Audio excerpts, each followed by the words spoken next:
Perfeição moral. As virtudes e os vícios, paixões e egoísmo. Características do homem de bem. Conhecimento de si mesmo. Qual a mais meritória de todas as virtudes? Todas as virtudes têm seu mérito, porque indicam progresso no caminho do bem. A virtude sempre que a resistência voluntária ao arrastamento das más tendências, mas a sublimidade da virtude é o sacrifício do interesse pessoal pelo bem de seu próximo, sem segundas intenções. A mais merecedora das virtudes nasce da mais desinteressada caridade. Há pessoas que fazem o bem de maneira espontânea, sem precisar vencer nenhum sentimento contrário, têm tanto mérito quanto as que têm de lutar contra sua própria natureza e que a superam? As que não têm de lutar é porque nelas o progresso está realizado. Lutaram antes e venceram. Para estas os bons sentimentos não custam nenhum esforço e suas ações parecem todas naturais, para elas o bem tornou-se um hábito. Deve-se orá-las como a velhos guerreiros que conquistaram respeito. Como ainda estáis bem longe da perfeição, esses exemplos espantam pelo contraste e são mais admirados por serem raros, mas sabei que, nos mundos mais avançados, o que aqui é exceção lá é a regra.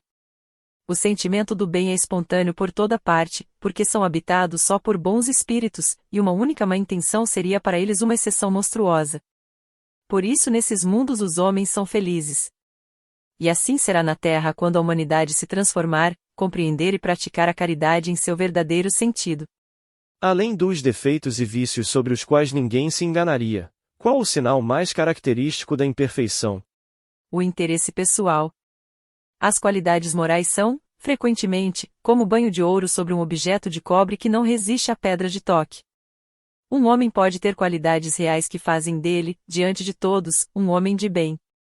Mas essas qualidades, ainda que sejam um progresso, nem sempre resistem a certas provas, e basta tocar no interesse pessoal para colocar o fundo a descoberto. O verdadeiro desinteresse é coisa tão rara na Terra que é admirado como um fenômeno quando se apresenta. O apego às coisas materiais é um sinal notório de inferioridade, porque quanto mais o homem se prende aos bens deste mundo menos compreende sua destinação. Pelo desinteresse, ao contrário, prova que vê o futuro sob um ponto de vista mais elevado.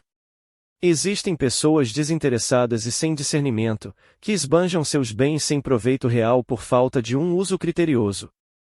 Terão, por isso, algum mérito? Elas têm o mérito do desinteresse, mas não do bem que poderiam fazer. Se o desinteresse é uma virtude, a extravagância é sempre, pelo menos, falta de senso.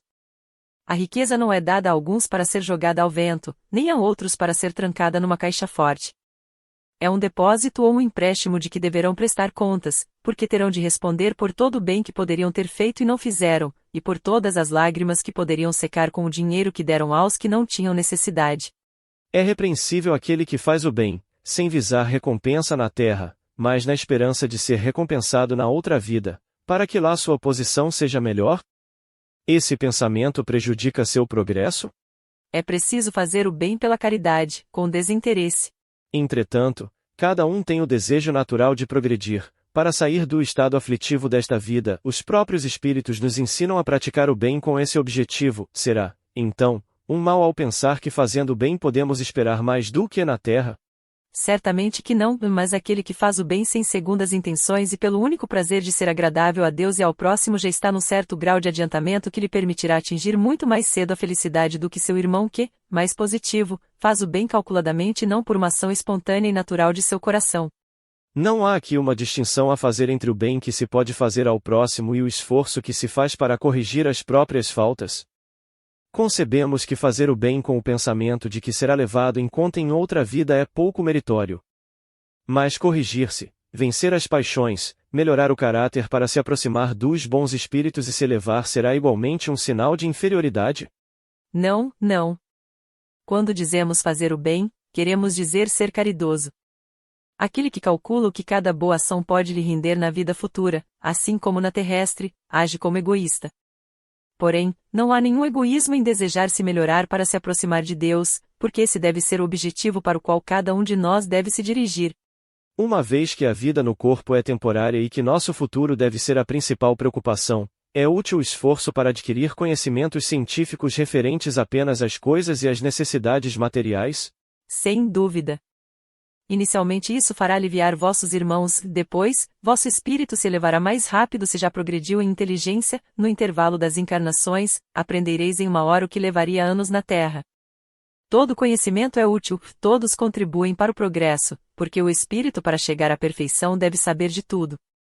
Como o progresso tem de se realizar em todos os sentidos, todas as ideias adquiridas contribuem para o desenvolvimento do espírito.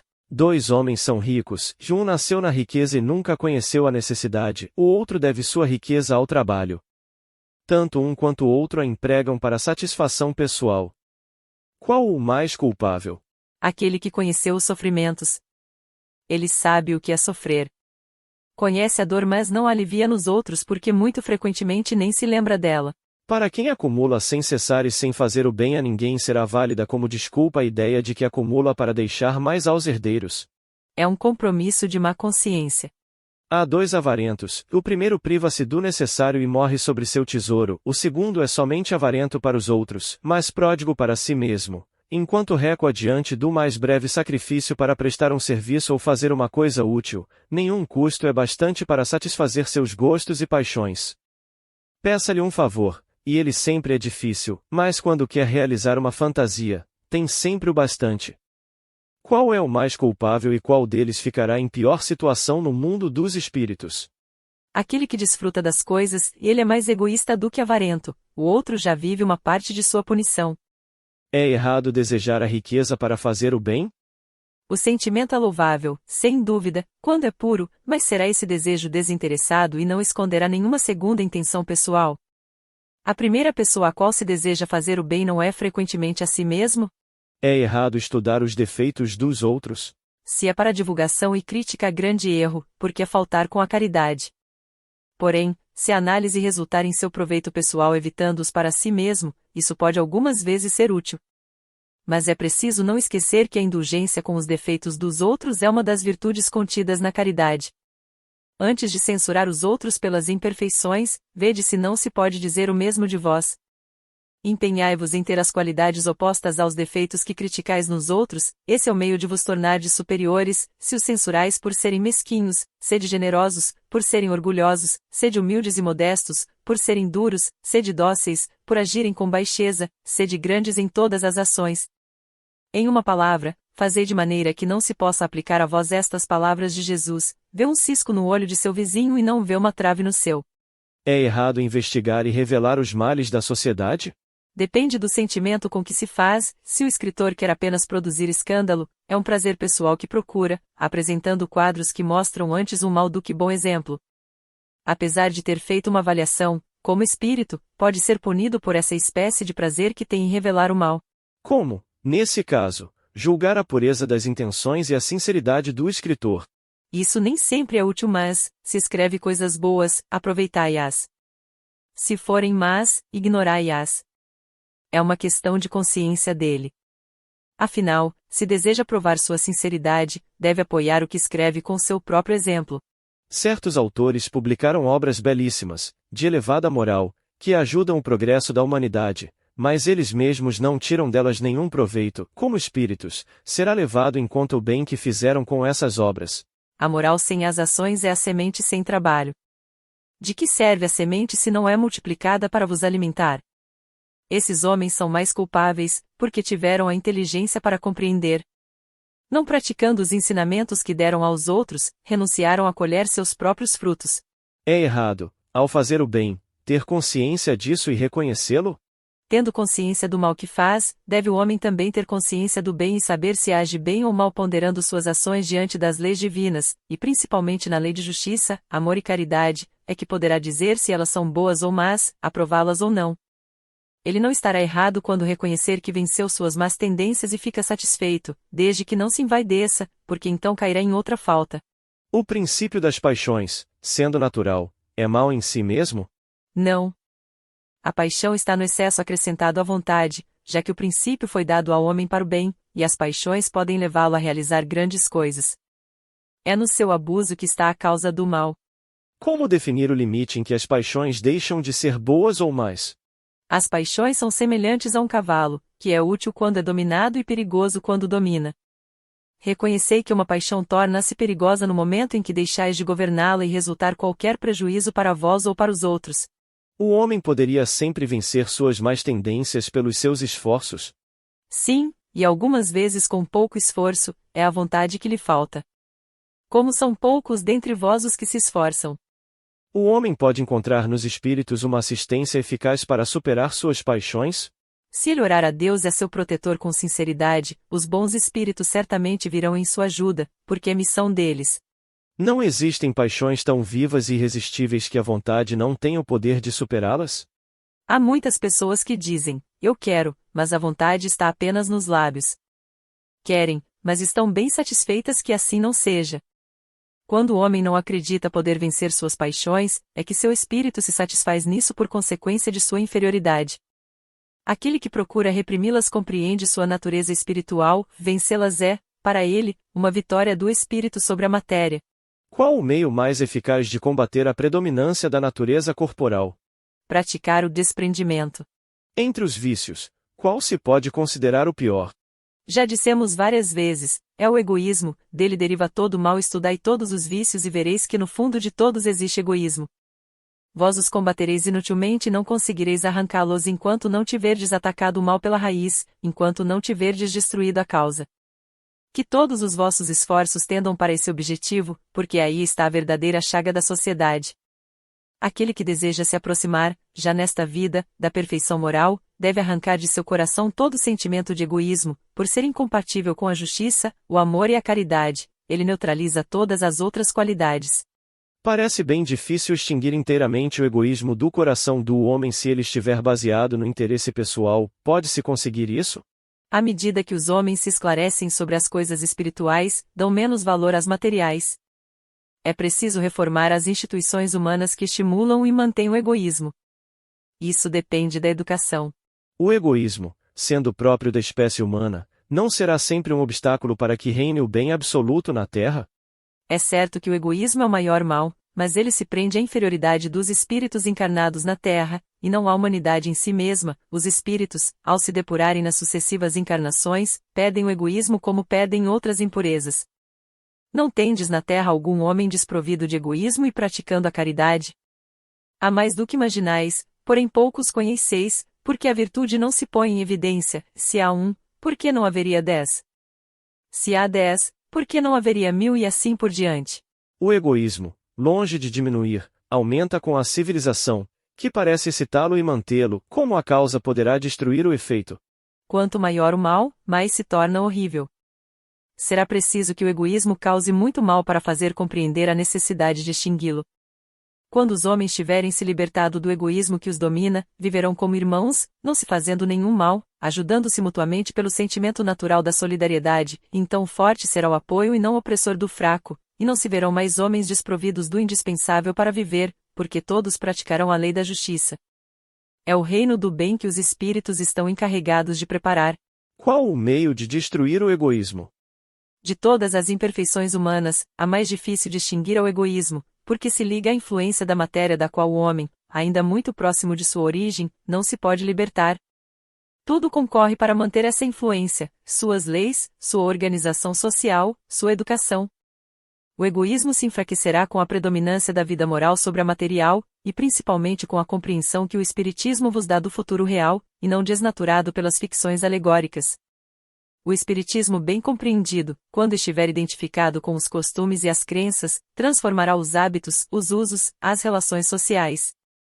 O egoísmo está fundado sobre a importância da personalidade e, portanto, o Espiritismo bem compreendido, repito, mostra as coisas de tão alto que o sentimento da personalidade desaparece, de alguma forma, perante a imensidão. Ao destruir essa importância, ou pelo menos ao fazer vê-la como é, combate necessariamente o egoísmo. É o choque que o homem experimenta do egoísmo dos outros que o torna frequentemente egoísta por si mesmo, porque ele sente a necessidade de se colocar na defensiva. Ao ver que os outros pensam só em si mesmos e não nos demais, é conduzido a se ocupar de si mais do que dos outros. Que o princípio da caridade e da fraternidade seja a base das instituições sociais, das relações legais de povo para povo e de homem para homem, e o homem pensará menos em sua pessoa quando vir que outros pensam nisso, ele sofrerá a influência moralizadora do exemplo e do contato. Em face da atual intensidade do egoísmo humano, é preciso uma verdadeira virtude para se desprender de sua personalidade em favor dos outros, que frequentemente não sabem agradecer. É principalmente para os que possuem essa virtude que o reino dos céus está aberto, é especialmente para eles que está reservada a felicidade dos eleitos, porque eu vos digo em verdade que, no dia da justiça, quem tiver apenas pensado em si mesmo será colocado de lado e sofrerá no seu abandono. Por que sinais pode-se reconhecer num homem o progresso real que deve elevar seu espírito na hierarquia espírita? O espírito prova sua elevação quando todos os atos de sua vida são a prática da lei de Deus e quando compreende por antecipação a vida espiritual. Qual o meio prático mais eficaz para se melhorar nesta vida e resistir aos arrastamentos do mal? Um sábio da antiguidade vos disse: conhece-te a ti mesmo. Concebemos toda a sabedoria desse ensinamento, mas a dificuldade está precisamente em conhecer-se a si mesmo. Qual é o meio de conseguir isso? Fazei o que eu fazia quando estava na terra, no fim do dia, interrogava minha consciência, passava em revista o que havia feito e me perguntava se não havia faltado com o dever, se ninguém tinha do que se queixar de mim. Foi assim que consegui me conhecer e ver o que havia reformado em mim. Aquele que, a cada noite, se lembrasse de todas as suas ações do dia e se perguntasse o que fez de bom ou de mal, orando a Deus e ao seu anjo de guarda para esclarecê-lo, adquiriria uma grande força para se aperfeiçoar porque, acreditai em mim, Deus o assistiria. Interrogai-vos sobre essas questões e perguntai o que fizestes e com que objetivo agistes em determinada circunstância, se fizestes qualquer coisa que censuraríeis em outras pessoas, se fizestes uma ação que não ousaríeis confessar. Perguntai-vos ainda isso: se agradasse a Deus me chamar nesse momento, teria eu, ao entrar no mundo dos espíritos, onde nada é oculto, o que temer diante de alguém? Examinai o que podeis ter feito contra Deus, depois contra vosso próximo e, por fim, contra vós mesmos. As respostas serão um repouso para a vossa consciência ou a indicação de um mal que é preciso curar. O conhecimento de si mesmo é, portanto, a chave do melhoramento individual. Mas, direis, como proceder a esse julgamento?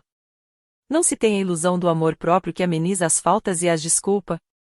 O avaro acredita ser simplesmente econômico e previdente, o orgulhoso acredita somente ter dignidade. Isso não deixa de ser verdade, mas tendes um meio de controle que não pode vos enganar. Quando estiverdes indecisos sobre o valor de uma de vossas ações, perguntai-vos como a qualificaríeis se fosse feita por outra pessoa, se a censurais nos outros, não poderá ser mais legítima em vós, porque Deus não tem duas medidas para a justiça.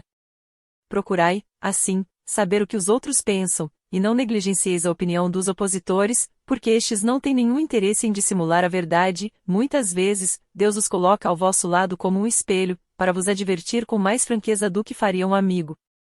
Que aquele que tem a vontade séria de se melhorar sonde sua consciência, a fim de arrancar de si as más tendências, como arranca as más ervas de seu jardim. Que faça o balanço de sua jornada moral, como o mercador faz a de suas perdas e lucros, e eu vos asseguro que isso resultará em seu benefício. Se puder dizer a si mesmo que seu dia foi bom, pode dormir em paz e esperar sem temor o despertar na outra vida. Submetei à análise questões claras e precisas e não temeis multiplicá-las, pode-se muito bem dedicar alguns minutos para conquistar uma felicidade eterna. Não trabalhais todos os dias visando a juntar o que vos dê repouso na velhice? Esse repouso não é o objeto de todos os vossos desejos, o objetivo que vos faz suportar fadigas e privações momentâneas? Pois bem. O que é esse repouso de alguns dias, perturbado pelas enfermidades do corpo, ao lado daquele que espera o homem de bem? Não vale a pena fazer algum esforço. Sei que muitos dizem que o presente é positivo e o futuro incerto, portanto, eis aí, precisamente, o pensamento de que estamos encarregados de destruir em vós, porque desejamos que compreendais esse futuro de maneira que não possa deixar nenhuma dúvida na vossa alma. Eis porque chamamos inicialmente vossa atenção para os fenômenos que impressionavam os vossos sentidos e depois vos demos as instruções que cada um está encarregado de divulgar. Foi com esse objetivo que ditamos o Livro dos Espíritos. Jovem, estude o Livro dos Espíritos e o Evangelho segundo o Espiritismo. Que Deus te abençoe. Inteligência Artificial a serviço do Espiritismo. Inscreva-se e conheça outros vídeos.